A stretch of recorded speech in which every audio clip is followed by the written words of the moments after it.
Assalamualaikum warahmatullahi wabarakatuh. Perkenalkan, nama saya Herjan Hulopango Putih, asal sekolah SMA Negeri Posigadan.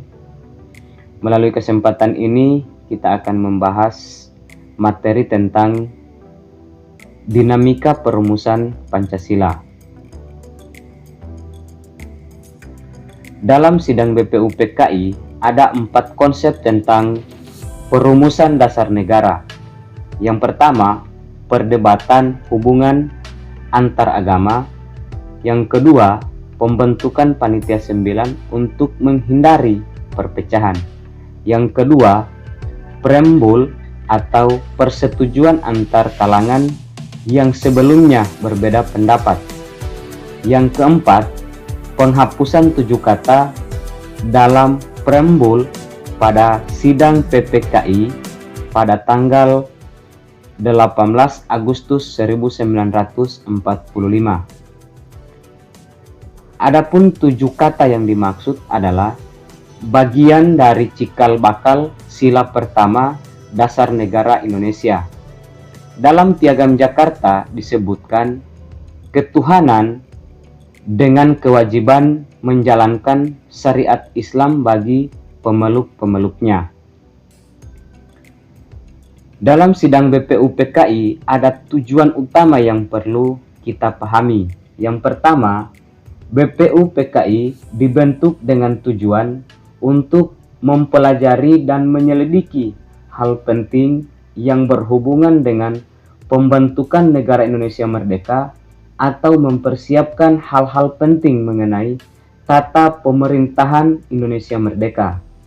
Yang kedua, tujuan dibentuknya BPUPKI adalah menarik simpati rakyat Indonesia agar membantu Jepang dalam perang melawan sekutu dengan cara memberikan janji kemerdekaan kepada Indonesia.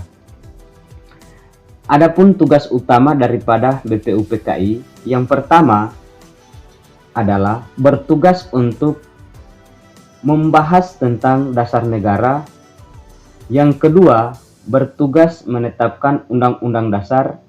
Yang ketiga, setelah selesai sidang pertama, BPUPKI membentuk reses selama 1 bulan. Yang keempat, bertugas untuk membahas panitia kecil atau panitia 8 untuk menampung saran-saran dari para anggota.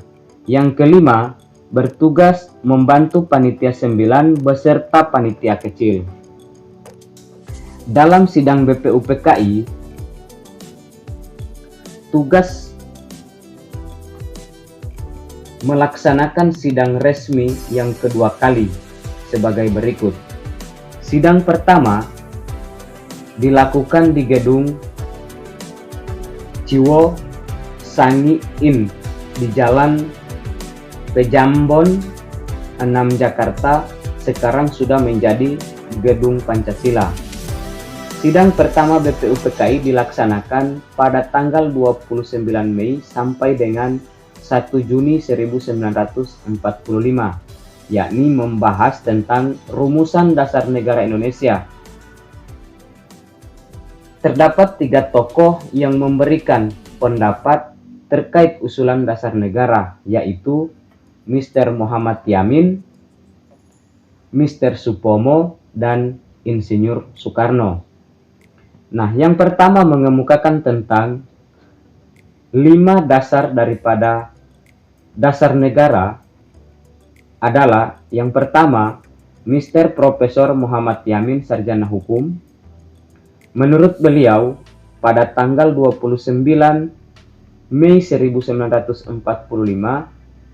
dasar negara Indonesia Merdeka adalah peri kebangsaan, peri ketuhanan, peri kesejahteraan rakyat, peri kemanusiaan, dan peri kerakyatan. Yang kedua, menurut Profesor Mr.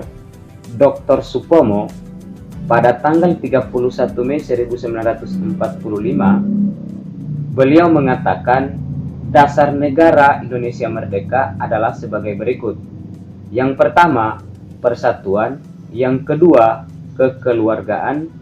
Yang ketiga, mufakat dan demokrasi. Yang keempat, musyawarah.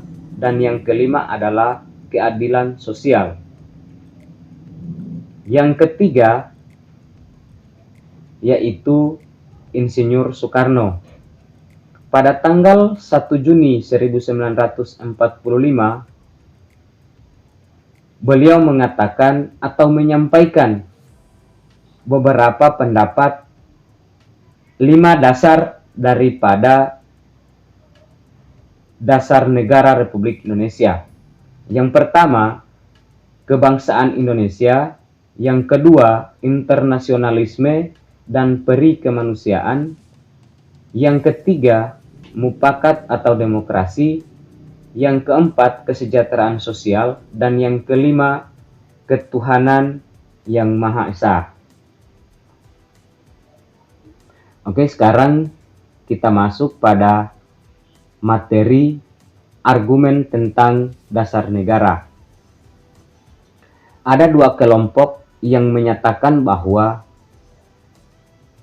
nasionalisme sekuler memandang bahwa negara Indonesia tidak bisa didasarkan kepada agama atau secara spesifik kepada Islam, meskipun pemeluk agama Islam di Indonesia memiliki jumlah terbanyak di antara agama-agama lain. Argumentasinya adalah agama dan negara memiliki domain yang berbeda-beda. Agama berkaitan dengan urusan pribadi dengan Tuhan yang Maha Esa, memiliki kebenaran absolut bersifat suci. Sementara negara menyangkut persoalan dunia dan kemasyarakatan. Yang kedua, nasionalis atau Islam berpandangan bahwa Islam bukan saja mencakup moral tetapi juga berkaitan dengan sosial dan politik.